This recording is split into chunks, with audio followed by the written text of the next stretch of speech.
Hey, what's up everybody, Video 44 coming at you another video. Yesterday I made a video about the Brooklyn Nets. It was about 40 minutes long. I knew the Brooklyn Nets were a topic of conversation at the time because they got so much going on, as I said, but what I did not know is that while I was making the video, or somewhere around those hours that the video that I made was released, there was an article that was released with Kevin Durant basically saying what his intentions were initially in regards to the trade request that he made several months back. Now, I was talking all about that all through the video and had no idea that had been released. So it was just kind of funny how relevant that ended up becoming. I haven't talked about all that, but now that I look back on the situation, with now kind of having an understanding of what's now being reacted to and how it's being reacted to, it just brings me back to my initial point. This is him asking for a trade without demanding the trade. Several months ago when he did that, what I don't think was understood was that he could really affect his trade value by doing so. So by coming out and saying, I want a trade, all it does is make it so that it's impossible to move you. So he cannot do that this time. That's a lesson learned. It doesn't necessarily mean that his intentions are different now. He probably wants out just the same, and definitely understands that it doesn't make any sense to try to do that again, expecting a different outcome. So we got to read between the lines. Everyone does, and get him out of there. Sean Marks needs to do the right thing. Joe Tsai, they need to move on, man. They can't do right by this player. It's very obvious. He needs to be in a winning situation, and by way of their contractual circumstances, they just can't bring him that. And that's not the right way to go about handling superstars in this league. These guys are talented. They have a short amount of time in their careers. And your fan bases. You got these guys on your teams, but your fans are paying to win and they're not winning. So that's something that it's just an opinion of mine that I think is shown. It's relevant based on what we're seeing. You're looking at Kevin Durant, one of the greatest players in the world, LeBron James, one of the greatest players in the world, and you see them both in these situations. Knowing they should probably be somewhere where they could play, together with somebody else and a bunch of good players, and they would have an opportunity to compete against the field. But in their situations, they're not going to be able to win. So it's just unfortunate, and it should be better for those guys, I think. And I was listening to Kevin Durant say, you need 3 Hall of Famers to win. I don't know that you could put 3 Hall of Famers together without having a bunch of Edmund Sumners and Joe Harrises on your team. That's the problem. That's what we're learning. It's like, if that's the formula for winning for you guys, it can't be the formula for the next generation. They better figure out a way to win without that, because they're not going to be able to have talented enough teams if they're trying to construct 3 Hall of Fame max players together. You're going to have lesser guys just because you're not going to be able to afford to pay anybody else. So the very thing that Kevin Durant's trying to avoid is why he's playing with these guys. He's understanding that you can only have 2 Hall of Famers if you want good role players, and preferably 1 if you want great role players. You got to be willing to be the guy, KD. This is what everybody gets on you about, bro. It's like you say you need this, you need this, you need that, and while we respect your way of looking at the game, you understand you need that. I was listening to some of the things that KD says. I think he's misunderstood because of how he sees the game and how he speaks it to us as he sees it. Like, I was listening to something that he said a long time ago in regards to not really necessarily caring about the outcome of basketball games, but more so the specifics of what needs to be done, what you could control. And I realized that I had said a concept like that in one of my Laker videos about maybe 2 or 3 weeks ago at random, and didn't realize that I had gotten it from Kevin Durant. Didn't correlate that was something that he kind of put in my mind. Like, that was something that a lot of people criticize him for, but it made all the sense in the world to me as it pertained to team basketball. But it was misunderstood because it was understood as a losing statement, because it's like, you don't care if you win or lose basketball games. But what he was saying was, throughout the course of a season, what you can do is take care of what it is you can control, work on your tendencies. So even if you didn't win the game, sometimes games you may lose because a guy that you didn't realize was going to get a certain amount of minutes may get hot. A guy rolls his ankle, another guy gets subbed in, and that dude just goes crazy. That has nothing to do with your game plan. It had nothing to do with what you thought was going to happen. If you couldn't make in-game adjustments to make it so that you can defend that, then you lost. But it doesn't necessarily mean that was within your control. You didn't necessarily get better or worse. You know what I mean? It was just one of those situations where things fell in place, and because of it, at the end of the game, you had the W. But in the course of trying to better yourself and get great at what the things you're trying to do and try to tweak your game and master the various arts of your game, your scales, what it is that you're looking for, is not within the time of that clock. It's when your efficiency, it's within your footwork and the various things that you're focused on and the various things your team needs to get better at. And within those various categories of things within the game, for free throw shooting, 3-point percentage, rebounding, and becoming more disciplined and getting better at tweaking those areas so that throughout the course of any basketball game, you'll be better within those times that you're given.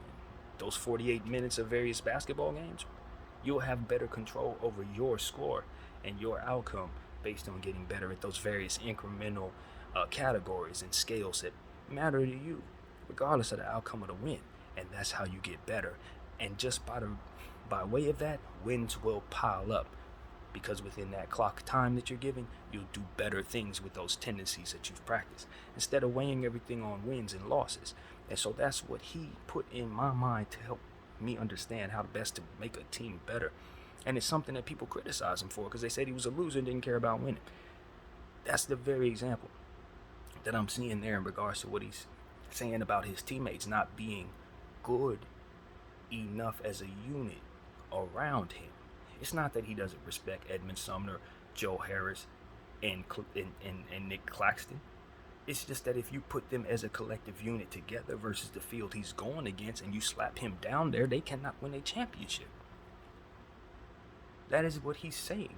I don't think any of those guys would disagree. That doesn't have anything to do with their confidence in themselves, his confidence in them as combinations of players that can win a championship in various situations that he could be a part of. Do you understand what I'm saying?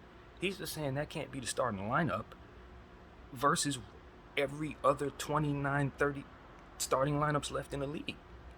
It just does not compare based on what it is that he's going up against. Guys need to be put in positions to do things that they're successful at. Guys got to be put in positions to succeed. And if a guy's not a superstar, then obviously he needs to be put in a proper position so he's not asked to do too much. And essentially these guys are being asked to do too much because they don't have the superstars right now and the players enrolled to do the things necessary to hold the weight of an actual basketball team in this era. So it's like that is understood, and it's being misunderstood by people who don't see the fullness of the game or even understand the aspects of what it is he's referring to. It's very black and white for a lot of fans and a lot of media people who are promoting to the fans. They don't understand the nuances of the game. They don't even know it's just a game. For a lot of them, it's just guys shooting baskets, guys playing defense. They don't really understand the nuances, and if they do, only to a point. So as a guy like KD speaks, they're looking at it from a competitive standpoint. What they don't realize is there's math to be done. I don't care how competitive you are. If you can't do certain things on the basketball floor, you're not going to have any success. If you're not at a certain height in certain situations, you're just not going to get the rebound. Those things contribute to whether or not you win and lose. And so it's like he understands that to the fullest extent because he's one of the greatest to ever do it. So when he says certain things, he understands, and I believe his brothers understand. But to the media and to a lot of the fans, they're going to look at it as him downing his teammates and stuff like that. And I just think he's looking at it from a strategic perspective and what it takes for him to win against what he's up against. You know what I mean? And what his expectations are. It's not that he's being disrespectful to his teammates as he names them. He's basically pointing out your ignorance if you're thinking this way. More so being disrespectful to y'all. Like, y'all actually have these expectations as it pertains to what it is that we have. Do you not see that it's not enough? That's the same thing I've been saying about their team since the summertime. Do you not see it's not enough? That doesn't mean that Nick Claxton isn't going to make his first All-Star team very soon. That doesn't mean that Edmond Sumner isn't one of the fastest players in the league. That doesn't mean that Joe Harris hasn't won 3-point shooting contests. You might have won 3 of them. Come on. Like, Like, it's not like KD doesn't respect these guys' cachet. He just knows what level it takes to win. You know what I'm saying?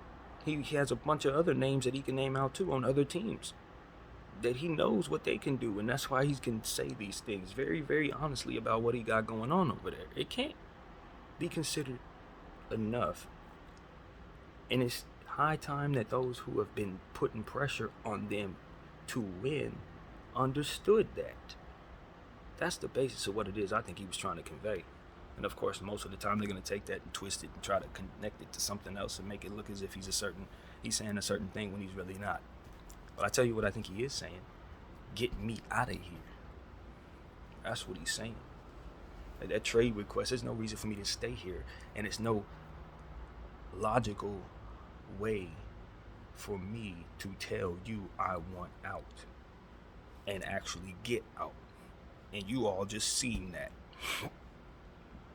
So that's what it is, man. It's like maybe it doesn't take 40 minutes to say that, like I made a video basically doing yesterday, but I think that was the point. I guess I was tapping into that some kind of way. It's like, yo, it's time for him to move on. When you get beat by 1 trillion points to the Sacramento Kings, and you look around and you realize KD played well, and you look around and you see who's on the floor with him, you understand that, hey, however we got here, it's time to move on. Period. And you look at all the different things connected to the team, it's like, at what point do you look at Joe Tsai and say, you really do have to do right by your players as it pertains to either helping them win or moving on from them, because you're not doing right by him now by holding on to him. You're not doing right by your fans by asking to pay for the tickets when he's not going to be up to a winning standard. When you could take his contract and trade it to another team, like say the New York Knicks, for 7 or 6 picks, and have an entire future for your team and your fan base to be excited about. You know, those are the type of things that you're almost responsible for doing if you're an NBA owner, so that you can be better for your business, but that you can also be one of 30 competent teams that make up a very, very successful association. And so if you're lagging as a franchise because you're doing things the wrong way, or because you are headstrong on doing things in an awkward way that goes against the cap rules, so to speak, then you're going to find yourself as a bad team, and you're going to have conversations like this in regards to your team. So that is what I know. I don't know if Joe Tsai is ready to make changes in regards to his team. I think his focus is elsewhere, which is why his team is bad. But he needs to refocus, because the conversation is not on Kyrie. It's on his team, and it's not a good conversation being had. In fact, it's many bad conversations being had. As far as Kyrie Irving, the last thing I heard is that he could be available for the next game. I guess the latest release was that he's closer to have being completed all of the things that they've asked him to do, which is, I'm on the side of, at this point, Kyrie should not resist anything that they're asking him to do, because everything that they ask him to do is set up for him to resist, and then the trap comes from there. That's what I understand. Now it's just about, as long as you keep your energy peaceful, they look like bullies for messing with you. But the moment you do anything outside of that, they can manipulate it to make it look as if they're right for punishing you. So you can't give them any reason at all. You got to be holy, basically, in this point. And that's what came to mind last night before I went to sleep. It's not going to be easy for people who take those steps toward trying to be activists and all of that, to keep that up every day in their lives as life unfolds. Sometimes they may take a step backward depending on who they are. Sometimes they may, life is. But it becomes a certain thing where everybody expects you to live up to a certain standard once you cross over that line, once you become that Kaepernick, once you become that guy. If you ever come back over that line, boy, does it suck to be you. And so that's what a lot of our older legends are kind of dealing with as they grow older in age. I don't know what has changed. Maybe they've learned some things that have made it so that they just feel like it makes no sense to fight the establishment or what. But a lot of those same guys who fought for truth are now along the lines of what seems to be the opposite of that these days in terms of keeping people in line. If they've learned some wisdom that we have yet to learn, I would like to know it so that I can stop resisting what it is that they're doing. But as far as I can tell, people like Jim Brown, Kareem Abdul-Jabbar, they just seem to be on the wrong side of things in the present day as it pertains to what I understand to be with the people. And I speak their names because I hold them to that standard. That's exactly why I mention them specifically, because I hold them to a certain standard. But it doesn't seem to me that they kept there. They didn't stay there with the people, and maybe, like I said, maybe there's a reason for that. Maybe there's some wisdom to that. And it didn't feel like wisdom, it just feels like it fell in line.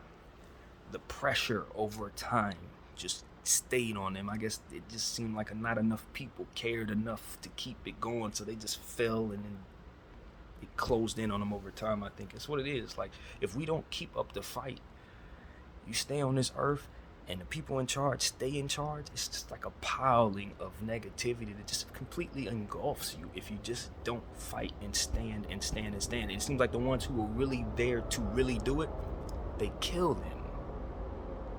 They kill them. The ones who really had a fight to keep going, they don't let them stay alive. So it's like, I don't know, man. That's just my interpretation of the situation.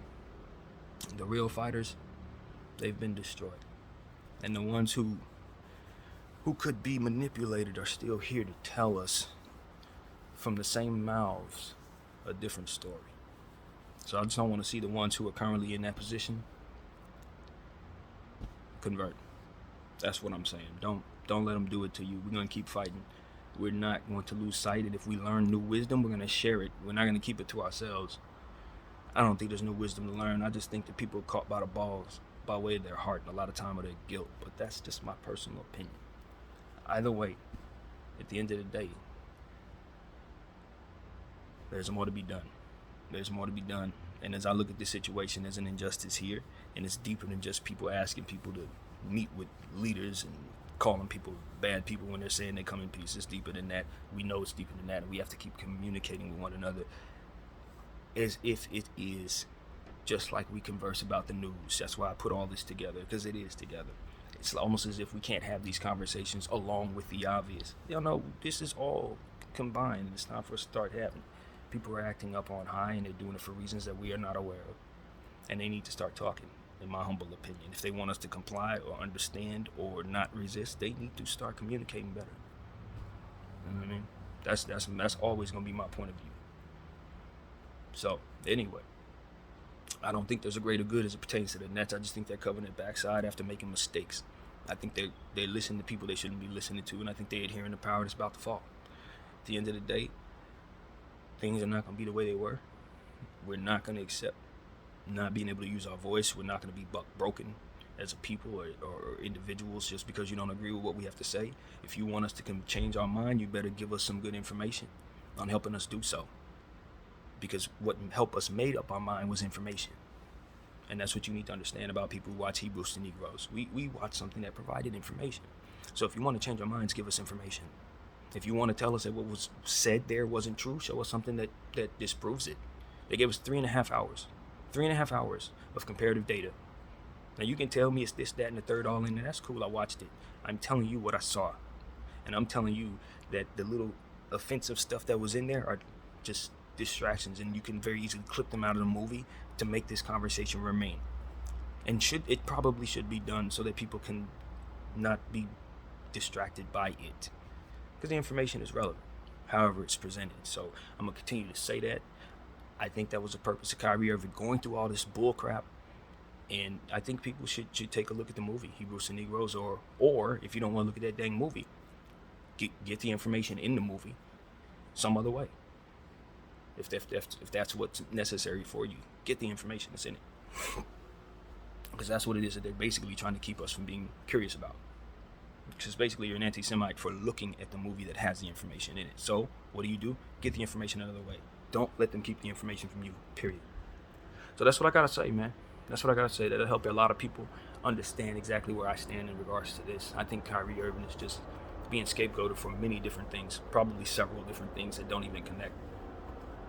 But nevertheless, that's just kind of how it is, man. That's why I just tell them to stay like a monk, prayed up. You know what I mean? Be as peaceful and calm as you come into these rooms with these people and their bull crap, and walk out of there just with your head high, knowing that it is bull crap. We know it's bull crap. They know it's bull crap. They know you know it's bull crap, and it ain't gonna work. But they're gonna initiate this garbage because they believe their own lies, and that's why their math doesn't add up. It's a God's honest truth. So that's what it is, man. That is what it is. I hope everybody's having a fantastic day. I'm gonna proceed to do so, and lend my voice to the betterment of these things. Free KD, because he's a great basketball player, not wrapped up in any of this stuff. He's not trying to be political. He's not trying to push the button. He's not trying to do anything to nobody. He's just trying to play some basketball all day, every day, in any situation, including the one he's in right now. From what I understand, he said he was happy, believe it or not. But the point is that he was wanting to see certain changes that are just now being made with the coaching staff and certain ways they're starting to play, and now they got to get the talent to help him help him win. And unfortunately, they don't have the picks, and they don't have the leverage of some of the players they need to trade to get those players. So it's no way for them to get them, and that's the bottom line. You can be happy with Jacque Vaughn. You can be happy with just running around, but at the end of the day, these losses are going to keep piling up, and eventually them injuries are going to start piling up. Ask Bron. I predicted that a couple weeks ago. When you're unhappy or you're not winning and you're asked to do too much physically, eventually the body's going to go. You're in your 30s, man. You can't do this. So that's the bottom line, and that's what I would tell them. It's like, it's cool to want to play basketball in every facet of basketball, to fall in love with the sport to this degree. But at the end of the day, it is still a business. And so if you're going to keep your value high, you got to be winning. You got to be playing at a certain level. If you start taking on injuries with the Achilles injury you already had, it's going to be hard to make it at the level that you deserve to make it. Even if you're Kevin Durant, we've seen people fall from grace as it pertains to their value. And they're looking for reasons to lowball, is the word, older talent, because the young guys have such high value. They're such overly inflated at this point, because Wembanyama is like the most valuable player in all of basketball. Those guys are so overly inflated that they're going to have to make the money out, make it make sense on the other end. So they're going to try to lowball you guys, especially since Dame took 61, 50, whatever the hell it was. They're going to try to make the difference up somehow. I know that, because if I were them, I would. So you got to see that coming if you're KD and Bron and these guys on their next go-round, negotiation-wise, especially with the collective bargaining agreement coming up. I can just see them saying, you know what, Klay Thompson, you probably more like $4 million, $5 million a year this go-round. I could totally see that kind of thing for the older guys, man. I see it coming. Because them young dudes going to want the big bucks, and they're going to get it. They're going to get it. The Zions and these little dudes, they're going to get their money, man. I'm telling you. And it's going to come out of the old guys. So some of the stuff you just got to see coming, man. They got to start understanding the math of the game. It ain't as simple as just going out there and either trying to get the whole bag, or as maybe KD is looking at it, trying to go strictly at it, just basketball. I don't care who I'm playing with. I could be playing with a bunch of BDF 44s. We have fun. No, it can't be that either. It can't be that either. Because if you play with a bunch of bad dudes, it's going to drop your value out, and you're not going to ever be able to be in a situation where you'll be where you want to be. Makes it tough, man. I think the best path for dudes in the NBA is balancing out what it is that they can do physically versus what it is they're willing to take in years in cash.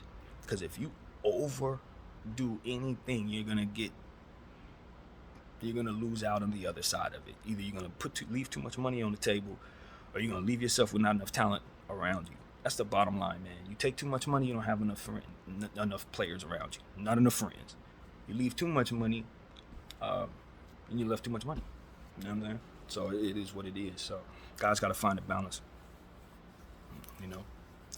And that's it. That's what it is. A guy like KD, you want to play with 3 Hall of Famers, you know what you got to do.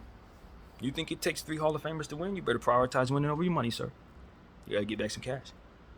Play with 3 Hall of Famers. 3 up? And not play with a bunch of Joe Harrises? Yeah, that's the solution. $80 million, 4 years. You do that, you'll win championships. But this whole $200 million, $60 million, taking all that they can offer you and then thinking you're going to get real teammates, it's not structured for you to do that. It can't be 3 Hall of Famers. They've made it so that you can't do that. That's the secret. That's the secret. You know what I'm saying? It's like that's why it's structured this way, because they don't want you to put 3 Hall of Famers together and then win 16, 17 championships. They don't want that Celtic stuff. They can't do that. They don't want that. You know what I mean? That's exactly what happens if KD's vision of how to win is in place. That's why that Golden State thing was so dominant, because it really does. It wins. You put 3 Hall of Famers together, you damn right you're going to win if you have a bunch of great role players. But the key to it all is, how does 30 teams do that? Ain't enough Hall of Famers. Ain't enough Hall of Famers. So that's the bottom line. But I don't know if that's going to sustain. I think that truth changes as the generations unfold. These guys, it's going to be more Hall of Fame. I think that's where we're headed. It's more depth is needed, more expansion is needed. So we'll see how it goes, man. I've always said it's the system that doesn't make sense, not the players wanting to be in better situations and wanting their money. No, LeBron James should be able to play with Anthony Davis and Bradley Beal, and his teammates shouldn't be bad. You know what I'm saying? They shouldn't be like that. The NBA should find a balance, just like we're talking about in other areas, to bring it back down. Bring it back down, yo. It should not be, if I got 3 stars, I got 12 scrubs. Like, NBA, fix your system. It's the bottom line. That's why the Lakers and the Nets are failing, because this worked 3 years ago and now it doesn't because the NBA changed. Boom, but you didn't change your system. Now, these teams are sucking just because they made mistakes. They couldn't project this crap was going to be this bad. Well, they should have, but they didn't. And that's why they're here. So, that is what I know. That is ultimately the bottom line. And in the meantime, people got to get better at managing their cap, and they got to stop doing things for the wrong reasons. You know? And if you're the Nets, you got to trade players that you need to trade, man. Period. KD needs to be traded because you can't trade nobody else. Lakers, AD needs to be traded because you can't trade nobody else. This is just what it is. And if you don't do that, you're going to keep getting these results, and then eventually those hurt players, those players that you want to trade, get hurt, and you can't trade them. So, Bron's already there.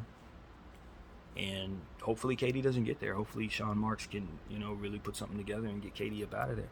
I don't think they're going to want to do that, but it's the right thing to do, man. Do it now, too. I'm telling you right now, all this greed and all the stupid crap that the Nets are doing, if KD goes down and you can't trade him, it gets worse. Don't think it doesn't get worse. It gets a lot worse. Just like the Lakers situation, if they mess around and make the wrong trade, it gets a lot worse. Free KD. My name is BDF44. Thank you all for watching.